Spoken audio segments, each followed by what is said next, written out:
Hi, I'm Ryan. Hey, I'm Nate. Hello, I'm Steve. And today on Movie Talk, we, the Dungeon Vets, are talking about The Princess Bride, directed by Rob Reiner and based off the novel by William Goldman. We're going to look at this story as if it were a Dungeons & Dragons campaign with 5e rules and mechanics. And we're going to look at all the cool inspirations that you can take away from this movie as a player or as a DM to your own table.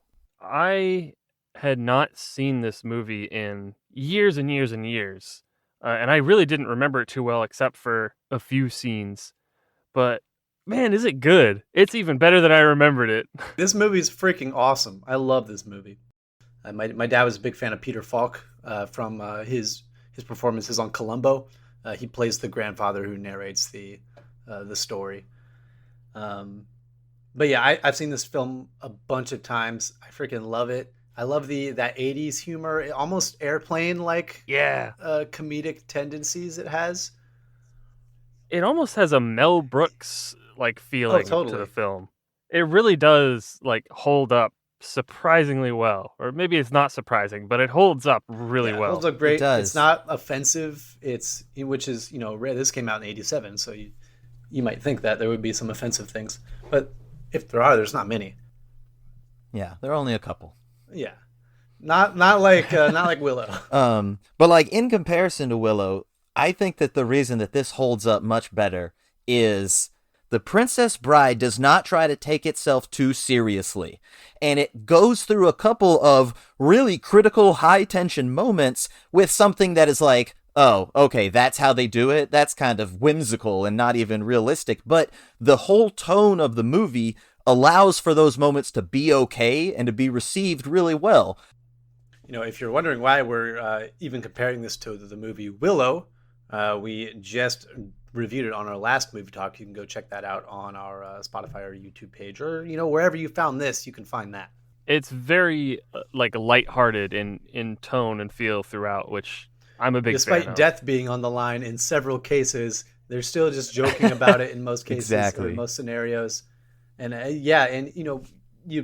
this has the famous scene between Inigo Montoya and Westley, the famous fight scene between them on the cliffs of insanity.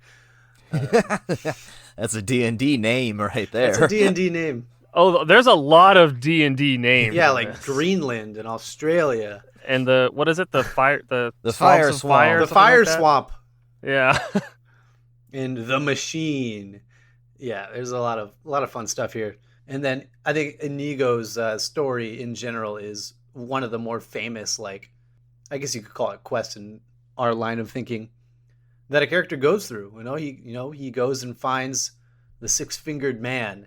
I've remembered that line, the "You killed my father, prepare to die," since I was a kid. And there have been times when I forgot where it was from, but I always remembered that line and its delivery. Same. I forgot where it was from for a long time in my life, but I always somehow knew the name Inigo Montoya. Which is a great name. All right, so what are we rating this movie then? I'll go first. I'm going to give this movie a 4 out of 5. I just thought this movie was really well done. It gets 4 out of 5 for me. I'm almost tempted to give this movie a 5 out of 5 stars, honestly, because again, look, I knew that this was going to be a great movie when I went in, but look, when I went and watched it again, I was like, God dang, this is even better than I remember it in my head. This is a really fun movie to just sit down and watch. So my question then, Nate, becomes, you would put this as an equal to Lord of the Rings? That's exactly what I was going to say, is like, is it on par with Lord of the Rings? The thing is that they're very different takes on fantasy films. So it's kind of hard to really like say like, oh yeah, they're equal or comparable. But I'm gonna leave it at a 4.5 because I do think the Lord of the Rings movies are just a step above, just in general terms. But man, The Princess Bride is a really great fun movie. Over an hour and 38 minutes, I was incredibly entertained, and I can get that entertainment from a movie that's only 90-some minutes long. And whereas when I watched Lord of the Rings, it's a different kind of entertainment for 3.5 hours. But for this hour and a half, I'm laughing my butt off. I think it's so funny. The characters are just so charming and memorable. You know what kind of movie it is pretty quickly. It puts you into like, here's the way you should be thinking about this film. You should not be taking it super seriously. This is a fun bedtime story from a grandfather to his grandson. So I think I would give it, yeah, a 5 out of 5. Okay, very cool. So let's talk about D&D. First up, what classes do we think these different characters are? And so you mean in this case, Inigo, Vizzini, Andre the Giant, Fezzik. and Fezzik, sorry, and Westley, right? And Westley. Yeah, basically. So once more, as with a lot of movies, we're looking at a low magic sort of setting, or honestly, I think it's a zero magic setting. But so that kind of limits the amount of classes we're working with here. I don't know. What do y'all think the classes are? I think I have a couple in mind, but Vizzini is a mastermind rogue.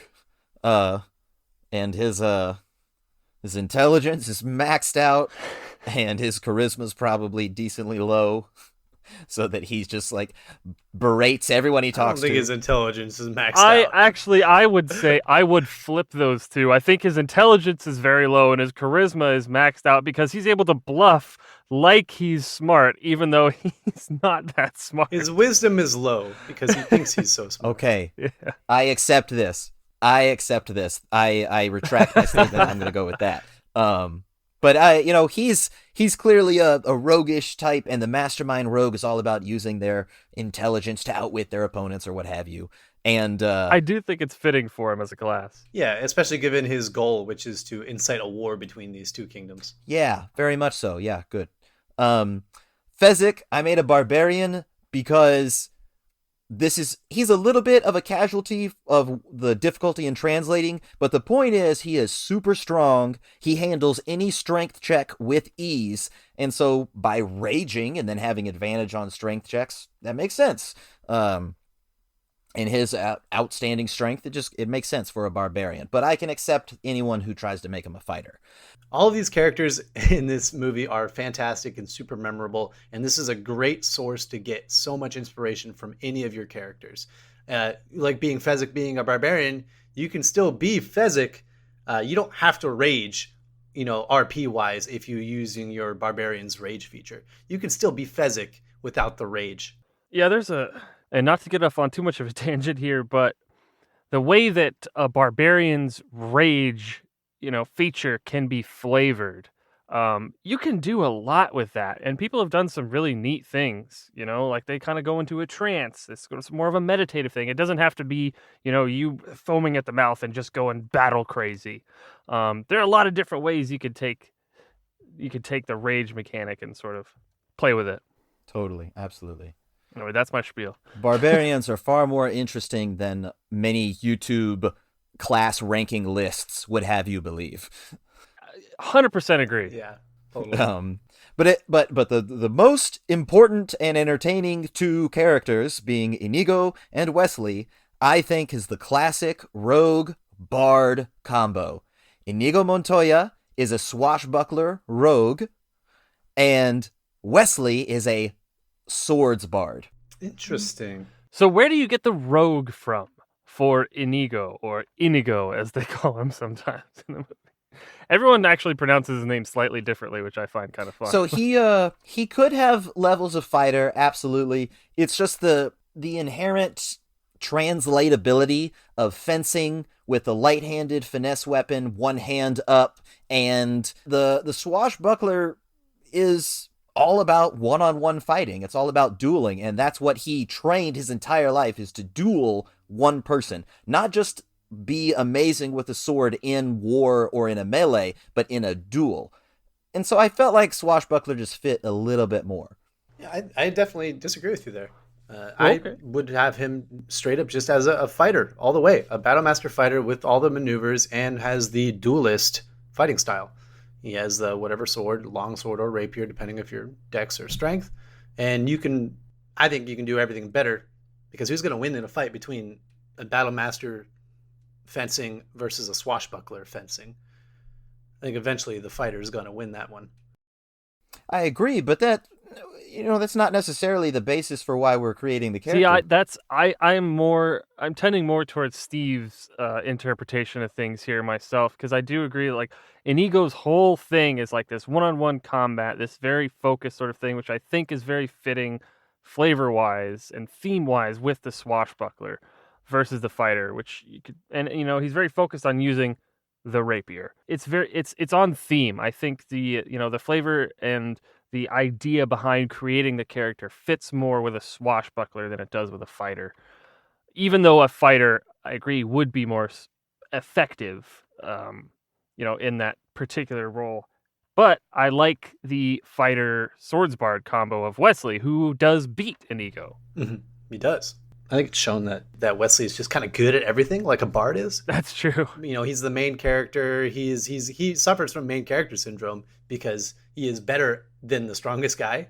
He is better than the fast guy, and he's smarter than the smart guy, quote unquote smart guy. But yeah, he's so good at everything. I think you're right. A little bit of bard does play into that fantasy. And he's a swords bard battle master combo. He's totally a power gamer suffering from protagonist syndrome. Oh, yeah.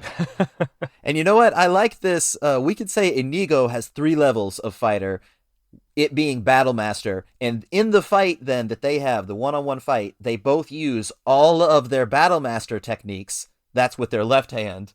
And then they're like, oh, well, I'm actually right-handed. And Wesley's like, so am I. And I still have my blade flourishes as a bard. That's a really interesting take on it. Yeah, And I also like because they're sort of pointing out the techniques that each are using at the time really kind of fits with the fact that they both know kind of the same maneuvers or something. It's like playing chess against somebody. Oh, you're using the Cheshire Field badonkadonk defense, I see. Exactly. Direct quote. Yeah, it's a direct quote from Magnus Carlsen. Yeah. That's actually his favorite defense against the Bong Cloud. The bomb cloud. Yeah. No, see, that one's real. That one is real, yeah. All right, so then the campaign. Where does this campaign begin? It begins with a grandpa sitting down and telling his... No, I don't think it could begin there. How do you roll that at the table? That is a... That'd be interesting. We kind of talked about when we did Kingkiller Chronicle, how that is technically a story being told. I think this is a better way of doing that. It's more simple. I agree, and I want to say I love this format. It's not the only movie that's done it, but I love the format of, because every now and then it'll be like interrupted with the grandpa being like, oh wait, I lost my place and stuff like that, which I just find really funny. Maybe that's how you guys take breaks in the middle of your session. Is the DM goes into his grandpa voice and he goes, "Oh, let me go to the bathroom." You're having meta conversations about the content. Yeah. So you could really run with this. I think you could. You could do some better stuff like that. This could basically be your campaign journal. Your recaps at the beginning of the session is you read it like Grandpa was reading the story. And this is what happened last session. Like, okay, where do we leave off?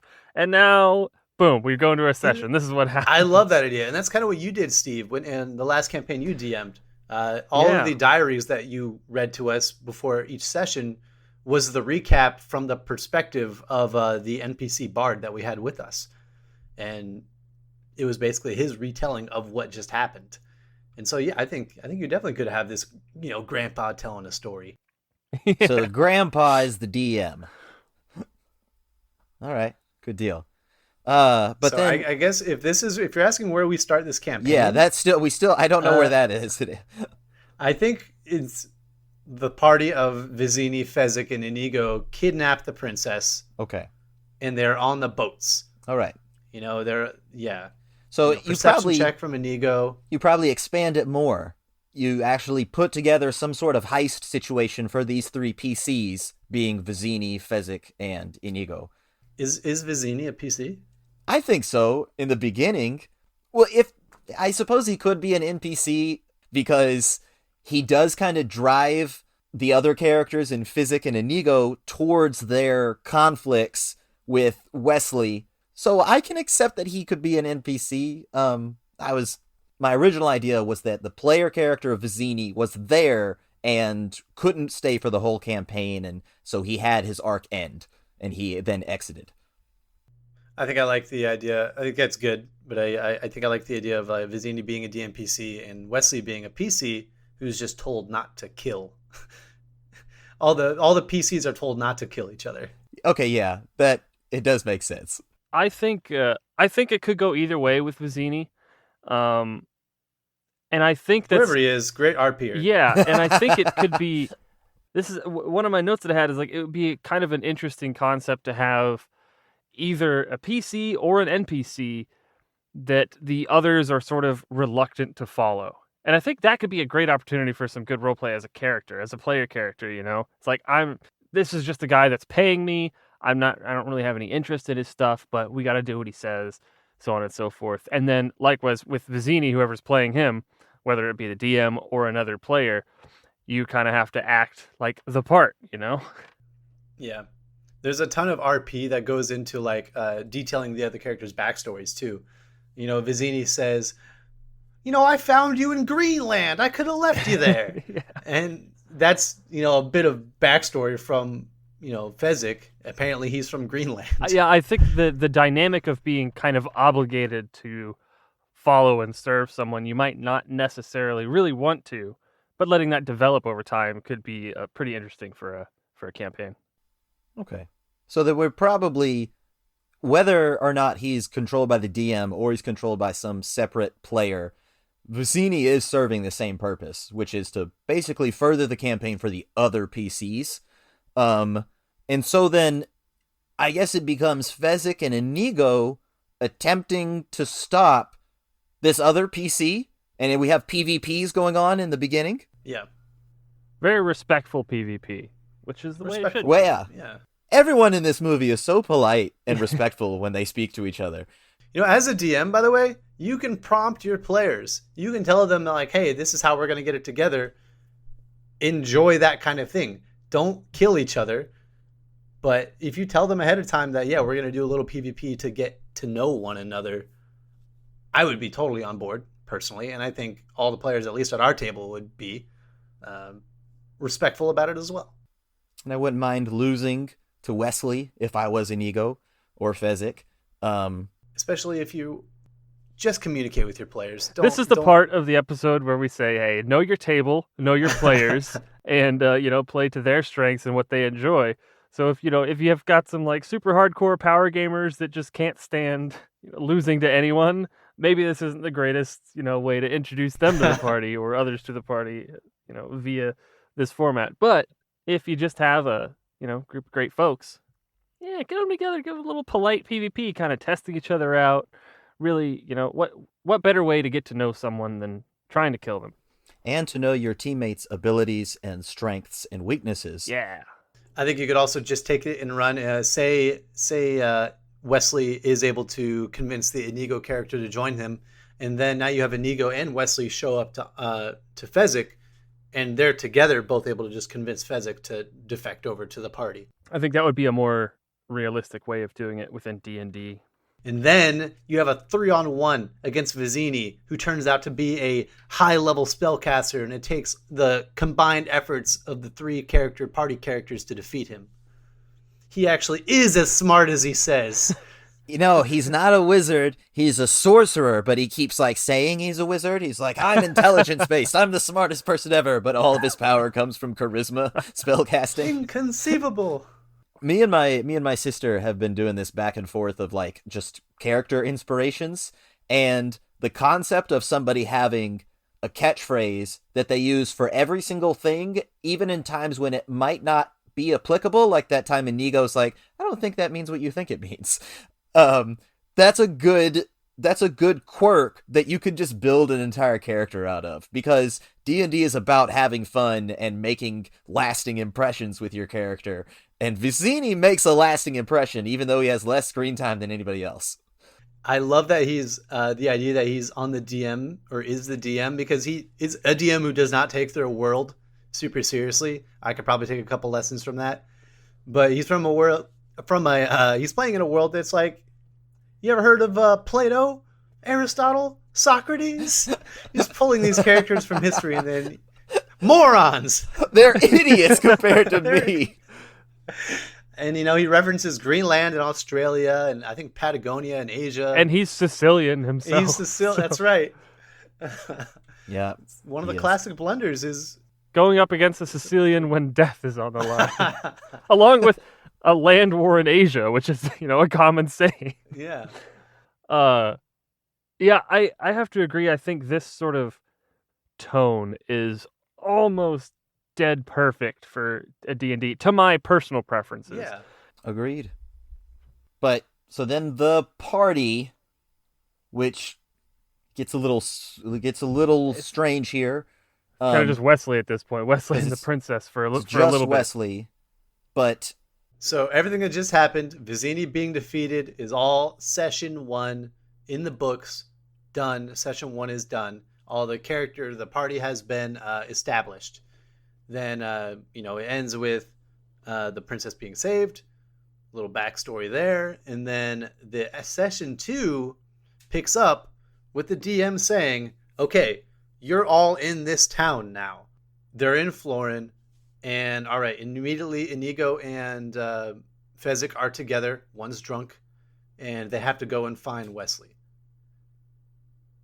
Everything that's happened in between has just been backstory RP between the DM and Westley. Sure, yeah, I could see that. But this would probably, realistically, this would be over several sessions. Yeah, it would be a little bit rushed to have that be a session 1 and that immediately be session 2. There's some more stuff you could fit in between. Of the things that you could fit in there, you can use the stuff in the fire swamp. That's a really good environment to have explorative encounters, combat encounters with children in weird rodent suits. I mean, rodents of unusual size. I would buy a module that someone made of the fire swamp. That and the Cliffs of Insanity.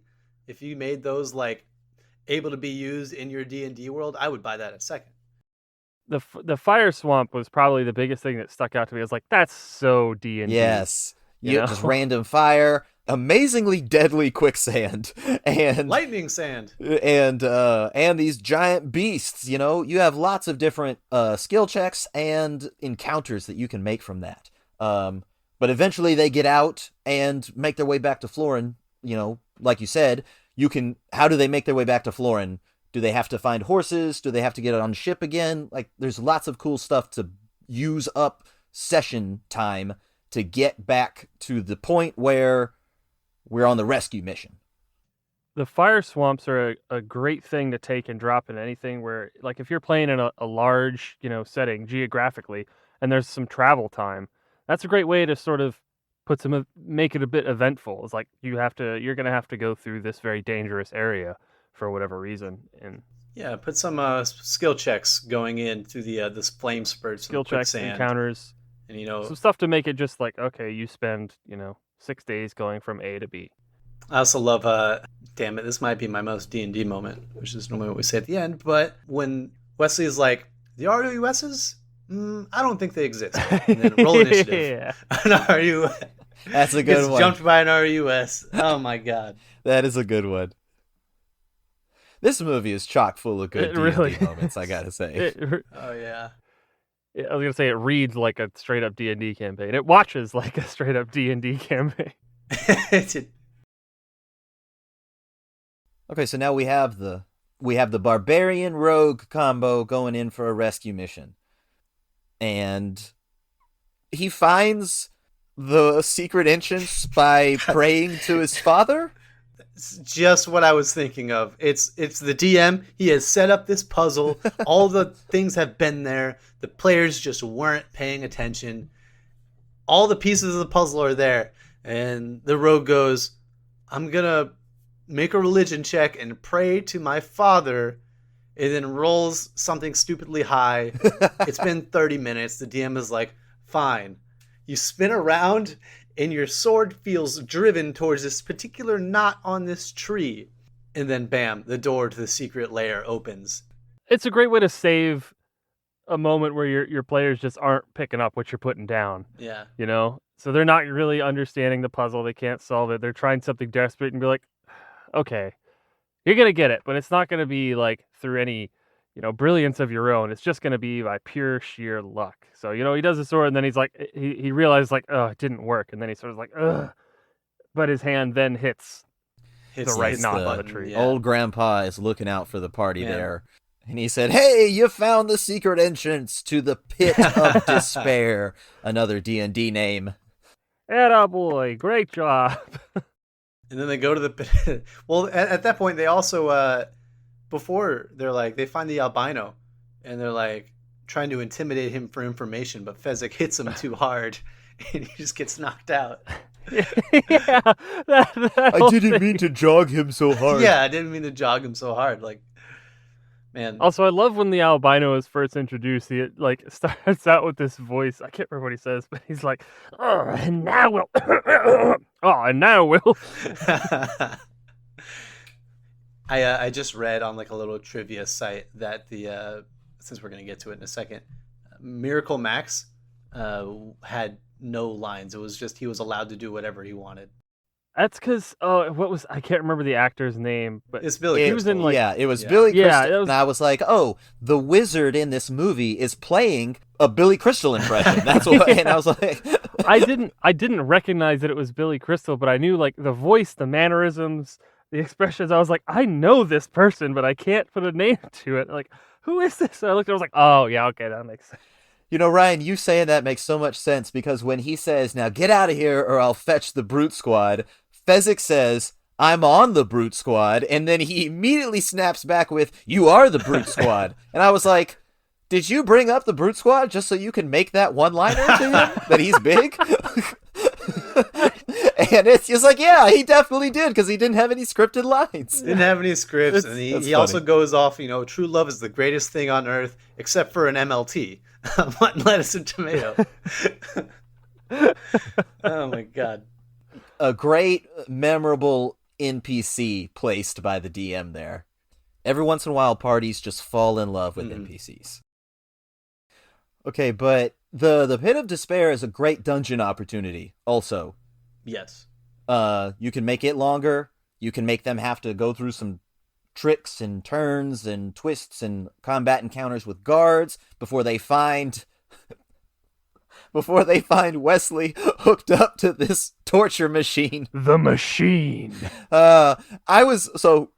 Just real quick about the movie, I was like, what are they hooking up to? Are those on his nipples? Why are they? And then he's like, you are familiar with the concept of suction, right? And I was like, they're actual suction cups? But no, see, there's some magic there. That is clearly something mystical if it's sucking years off of his life. So they say. Yes, so they say. So they say, but, we're taking the movie at its word, I think. Then, yeah, if they're taking the movie at its word, then that is the bit of magic that's been shown. And they are able to suck the life out of poor Westley. They set him up to 50 years, and that's how Fezzik and Inigo are able to find where he is, the general area, because he screams so loud. What is it Inigo says? Like, the last time I heard a scream like that, it was me, like, screaming about when my father died or something. It's like, that is the scream of true pain or something like that. Yeah. But they do. They eventually get there. They rescue Westley. And how do you describe what's going on with Westley when they rescue him? Because I think that this is wonderfully done in the movie. It's an excellent example of taking your really magnificent hero and handicapping him for the final epic battle. He has to rely on his friends. He has to rely on... He's still a little bit protagonisty, I will admit, but still, it was very entertaining to watch. So, like, what is this in D&D, though? I mean, it's if you have this, power gamer player, that everyone else is great at things, but he's the best at everything. And maybe you just make it to where he can't move. He can only talk. I'm kind of the opinion that, like, handicap him, sure, but that might be going a bit far. Unless, like you said, he really is, like, that super power gamer player and you want to kind of knock him down a peg almost. But I think there are better ways to do it. The best case scenario and I think is to make sure he still has fun. Yes. So I would probably go a little bit lighter on, the handicapping, but I think it could definitely still be fun to put, an extra challenge in there for a player that's been or a player character that's been performing really well and is maybe like a little bit more powerful than the others. Yeah, if I come back to life after coming to Miracle Max and like I've been mostly dead all day, and maybe my arms don't work, but my legs do. There you go. Or kind of, not really, but kind of what happens in the movie is like have them sort of gain back things over time. So at first it's like you're straight up paralyzed. Everyone's having to carry you, and then later your legs will come back, and then That's a great idea. Combat doesn't stop. The encounters don't stop coming, but as time goes on, you start getting more of your body back. That'd be a great way to do it. But they have to get him to that point, though.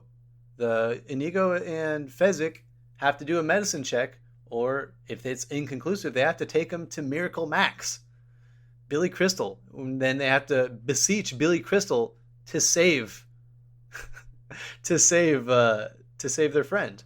Maybe you do a medicine check and you're able to determine that he's not completely dead. He's only mostly dead, which is way better.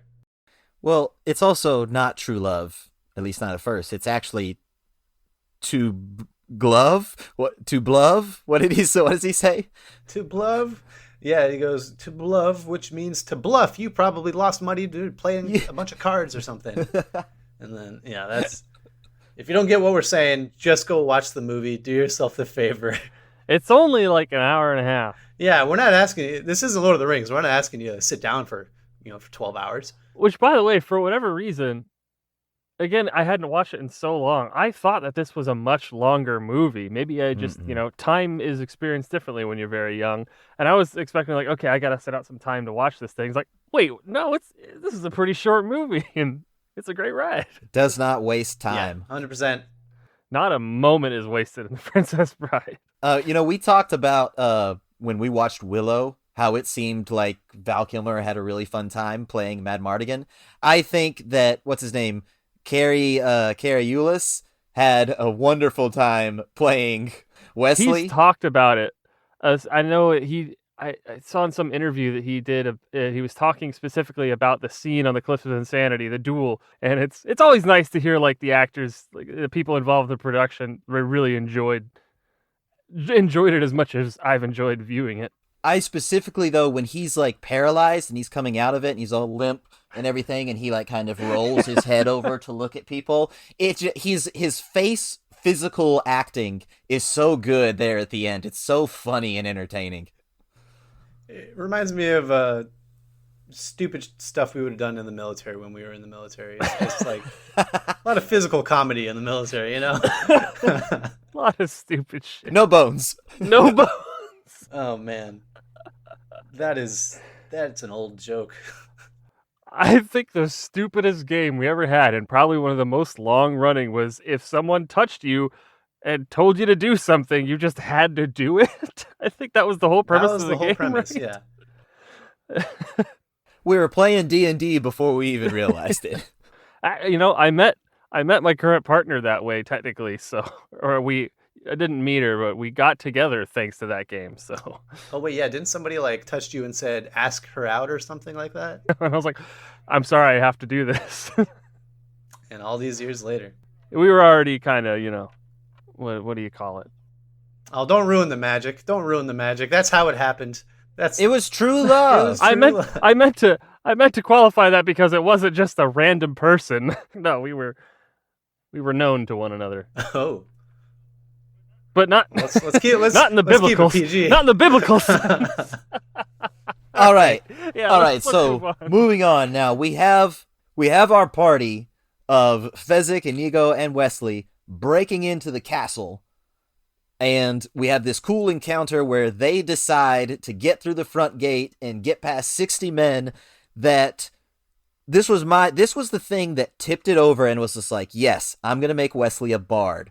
Because I think this is him casting major image and making this big illusion to trick everybody. And the barbarian helps out, and so does the rogue. Absolutely. It's like a group deception check, maybe. But you could also, I think, have some combat here and have some sword minions coming in trying to hack at you, and you have some good fight scene in D&D.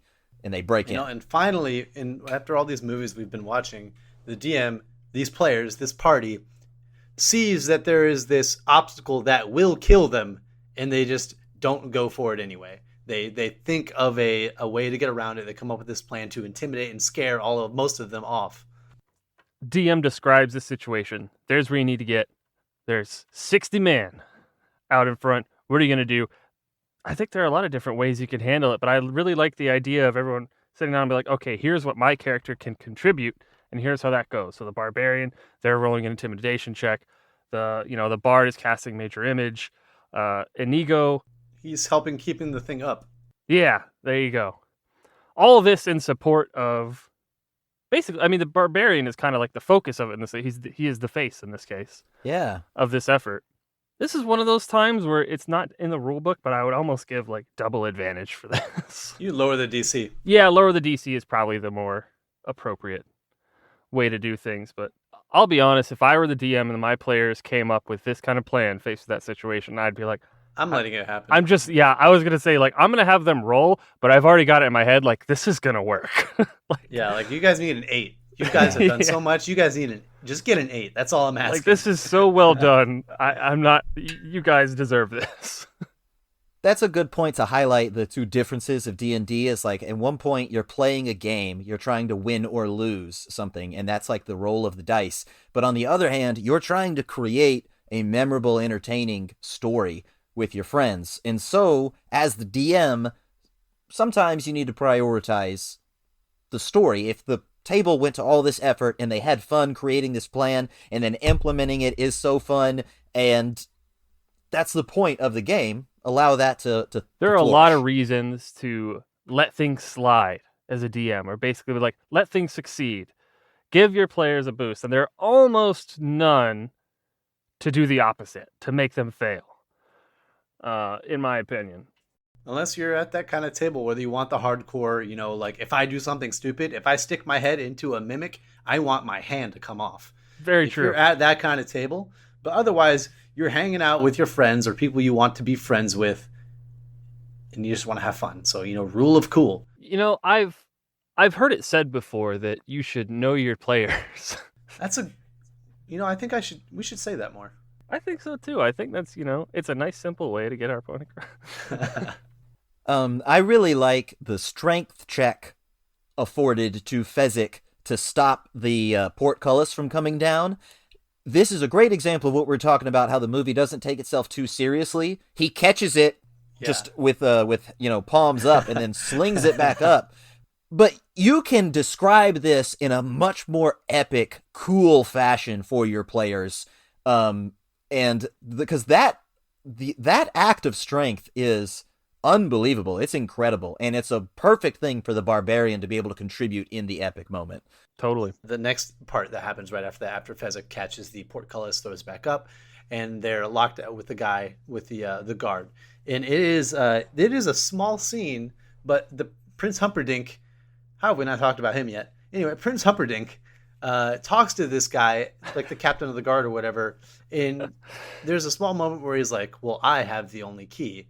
And that is only for this next scene to happen, where the party, the three, go up to the guard, and they're like, give us the key. And he says no. And then Inigo he says, what key? Oh, what key? Yeah, and then Inigo says, Fezzik, tear his arms off. Oh, you mean this key? Goes, this key, yeah. Just an immediate, it's like a nat 20 intimidation check or something. And this isn't something Fezzik would do. But the intimidation is is just so perfectly immediate on and point so there. like casual. Just Fezzik rip his arms off. Oh, the keys, they fell out of my pocket. Here they are. That key. And, Yeah. yeah, but then they finally they gain access to the castle now, and they see Inigo sees his nemesis. The six-fingered man. Really well done by the DM to have this ethereal goal, this concept of I'm looking for this person. It drives this guy's character. It is the foundation for his class choice and all of his feats and ability scores. And then he gets to find him and to get the opportunity for his revenge in the final battle in a way that isn't detracting from the party or the party's mission, because that's a big one. When it comes to vengeance, one-on-one vengeance, sometimes that can cloud the party goal. Because if one guy's like, no, I don't care about the ritual that's going to end the world anymore. I want to kill this guy that killed my father. That can stilt the overall happenings of the session. But in this way, it's done so well. Kudos to the DM here and how they do it. And just an amazing movie moment when he gets to say that line for real. Goosebumps. Yeah, and it's a great way to sort of naturally throw an obstacle to the party. For someone who's like, okay, I know they're going to, like, or I'm almost certain they're going to take this bait. And so that's going to be a challenge for the party, like they're going to be going off and doing that. And maybe you're right. Maybe it does, still serves just fine the party goals, or maybe it doesn't. Maybe it sort of throws a wrench in things. But that's a great natural way to have the players sort of make it harder for themselves. Yeah, the wrench can be fun at times. Yeah, sure. I think in a good party, noticing that, like, hey, this is a big backstory moment from one of the characters. When Inigo goes and runs off, they don't go with him. A D&D party might be like, we don't want to split the party. We should go with them. But I feel like, really good players who love that RP will let that player go and let that moment happen. I could see it going both ways. I could see the party still going with him, but I would definitely say the better move as a player is to let Inigo handle that himself. Give him the spotlight. Exactly. And it touches on something I wanted to talk about specifically with Inigo's character is, his whole motivation is revenge, right? And now that he gets his vengeance, where do we go from there? As a player character, what happens then? And I think, there's nothing set in stone. I think you have options. Like maybe that's like your character is going to be retired after this. Like they've done what they set out to do, and now they have no reason to stay with the party. Or maybe they realize like, oh, you know what? I kind of like this adventuring thing. I like you guys. I've got my vengeance, but I'm going to stick with y'all. It's something to think about when you sit down to make a character with a vengeance-focused story. Is what happens after. I think it's something to consider. Well, one of the characters that's at our table right now is focused around vengeance, and he's actively trying to figure out ways to curtail this magical vengeance that he's going through. And another important thing that I didn't touch on with vengeance characters is I think it's important to figure out a way that your character would go do other things with the party that aren't necessarily strictly focused on you getting vengeance. Just as a way to like having fun with the party, or like not just having your arms crossed and sitting and exactly thinking about vengeance. That's not in my opinion a good contribution to a D&D party. Is just like, I only want to do this, and if we're not doing this, I don't care about it. You find a way to integrate in the party but still be working towards your goal. And I think the character we're working with right now is doing a great job of it. Only caring about your vengeance is probably the fastest way to dip over into edgy. Too edgy. Yeah. Edgy and just frustrating as a fellow player, for your DM, everything. I also really loved the moment when Inigo's running after the six-fingered man, and he slams the door, locks it. Inigo can't get in, and he starts like crying, screaming for Fezzik. He's like, "I need you, please!" It's like, it's a very emotional cry, and he's like, "I need you to do the one thing that your character's so good at, so that I can do the one thing that my character cares about." And this was the thing that made me definitely say, yeah, they split the party and they allow Inigo to go have his character moment, because it requires a character participation from Fezzik, and then it requires his removal immediately afterwards. And he's going to help Westley, who's still paralyzed. And yeah, he comes in and he just like very casually like, "Oh, okay," door goes down, and then he walks off again.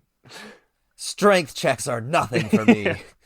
Yeah, he's got full faith that Inigo can carry himself and handle what he's going after, and he knows he probably can't keep up with him if it comes down to a foot race. And after this, Inigo wins. After this, Fezzik disappears.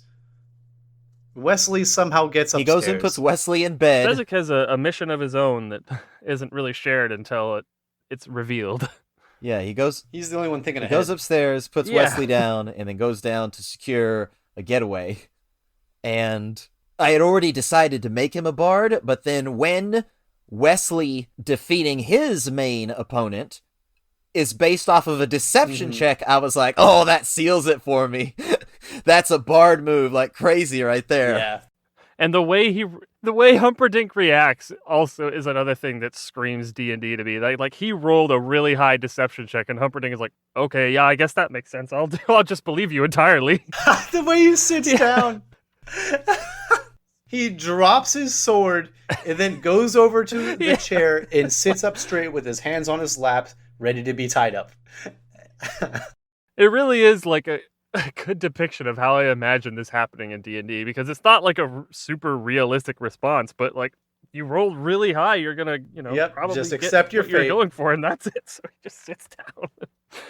Like, oh, so that's what it looks like when we roll really high. But now we can cover one of the best, most famous scenes of the movie. In any case, Inigo versus the Six-Fingered Man.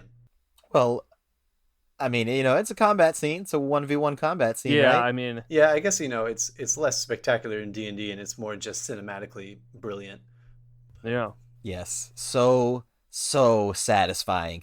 But he gets the cheap shot. He gets the cheap shot against Inigo in the very beginning with the throwing knife. Perhaps that's a crit, or maybe there's poisoned, or maybe it's a sneak attack. Yeah, I actually really like the poison angle, because when you're poisoned, you have disadvantage on ability checks and attack rolls. So being poisoned in combat could affect you.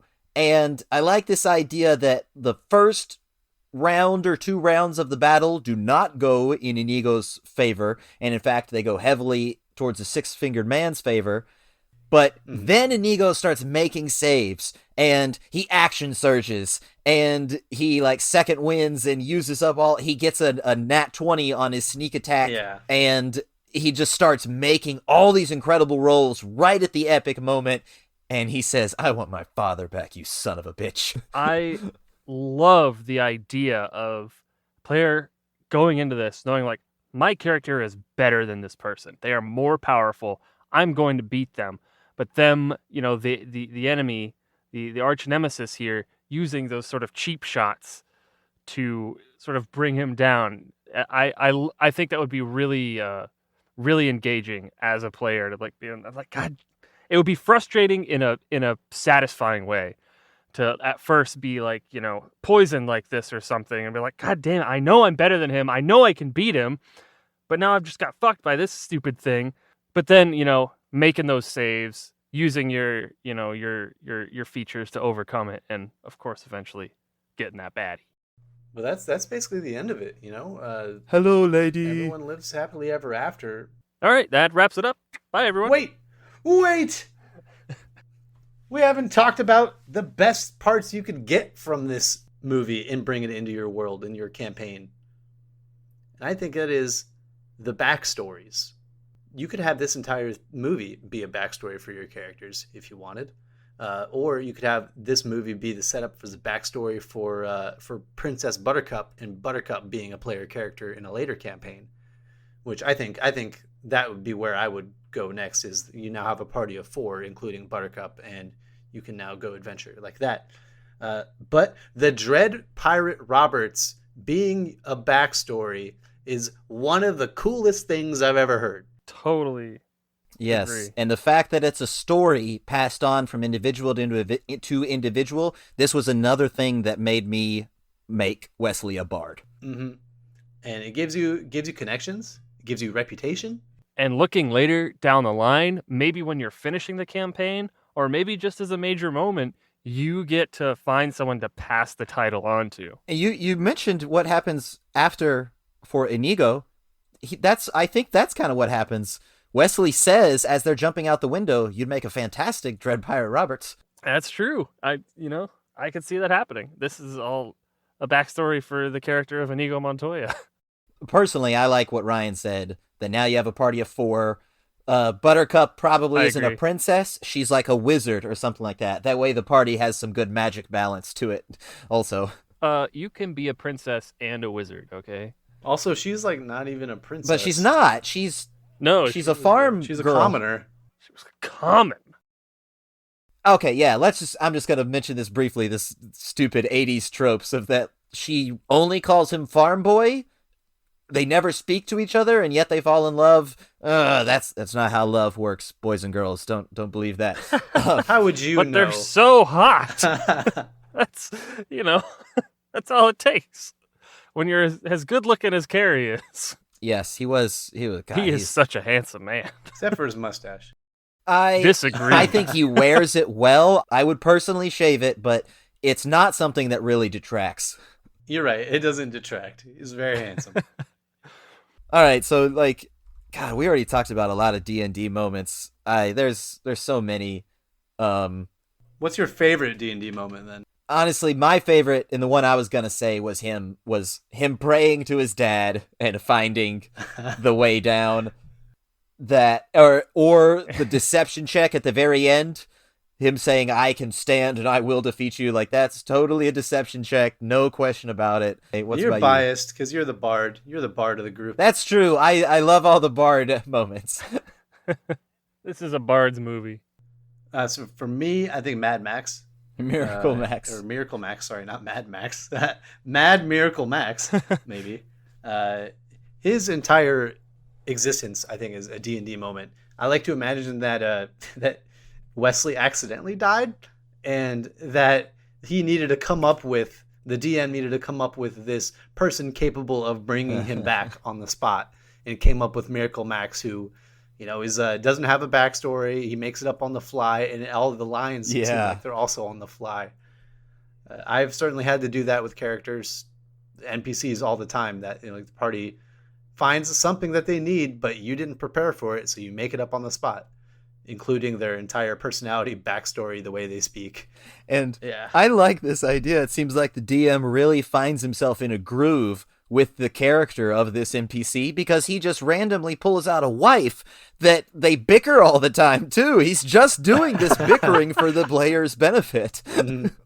And then they're like, his final line is "Have fun storming the castle," which is like the next thing that they're gonna do. Seamless segue. Really does scream like, yep, favorite NPC. He's my favorite NPC. Actually, I don't know. Him and Vizzini are so good. Just for us, for the three of us, there's a lot of good dialogue in this movie. There's this weird mashup of, sometimes there's some weird 80s stilted dialogue, right? But sometimes there's just some really, it seems genuine, and it seems like, yeah, that's real. That's how people would react in that situation. Like when Inigo asks Westley, I don't mean to be rude, but do you have 6 fingers on your left hand? And Wesley looks at him, he's like, do you always start conversations this way? It's like, that's Yes. weird. And then later in the fight, Inigo's like, who are you? He says, no one of consequence. I must know. And then Wesley says, get used to disappointment. And Inigo goes, okay. And he like does this eye roll thing, and it's just like, all right, fine. If you're gonna be So obtuse about it, keep your secrets. at the very end, too, Prince Humperdinck's like, to the death. No, first to the pain. I don't think I'm quite familiar with that phrasing. What do you mean? And that's the DM right there being like, wait, what do you want to do? I'm sorry, can you say that a different way? This is a great point that it's like, it's very, almost, it is like realistic responses to this fantasy setting, in this fantasy setting. Like I said, it reminds me a lot of like Mel Brooks, like Blazing Saddles, It does. Yeah. And also in book form, Douglas Adams, like Hitchhiker's Guide to the Galaxy. There's a lot of that, like people reacting just like as an actual person would versus, a fantasy person. So a great example, though, a very hilarious example of the complete opposite of that, of someone not acting like a real person at fucking all, is when Buttercup realizes that she just shoved her love down this huge hill, and so she decides the fastest way for her to get to him is to launch herself down the hill after him. And I started, love that. I did not remember that, and I started thinking to myself, dude, people die from this activity. And she was just like, I'm coming for you, my love. I was cracking up. Wesley. So what's a more unrealistic love story? Mad Mardigan and what's her name? What was the Claire? Is that it? I don't know. Sorsha. Sorsha. That was close. Mad Mardigan and Sorsha, or Princess Buttercup and Wesley? Unfortunately, I would take Buttercup and Westley all day long. It is still incredibly unbelievable. This isn't what love looks like. I didn't see any fucking depictions of love, and I saw a lot of ownership nonsense from Westley. He treated her like a trophy, and I'm not going to get into it, but yeah, this isn't what true love looks like. Yet, however, the movie at least alludes to a lot of off-screen stuff that does bring them together and make them fall in love. We get zero shit on screen. There's no canon that shows me that Sorsha fell for Mad Mardigan. None whatsoever. Fair enough. I didn't mean to. Easy. It's Val Kilmer. That's true. It's Val Kilmer in the 80s. Oh, that was what caused her to fall. See, and that just falls into toxic stereotypes. An amazing poem that he read her. I went over this. Oh my god! It was your sense of poetry. I don't want to talk about. I don't agree. The poetry was not good. It would have worked for me. Hey, thanks so much for listening, y'all. Come check us out at dungeonvets.com. We also do blog posts there on a weekly basis talking about other sorts of D&D stuff. We also have some services on Fiverr if you're ever like, wow, I would really love some fantastic advice from these very stable D&D geniuses. We offer that. So come check us out. And thanks again. Have a great one. See you next time. Bye. Oh, the bishop performing the wedding ceremony. We are here today to celebrate true love. Do you have the wing? Marriage.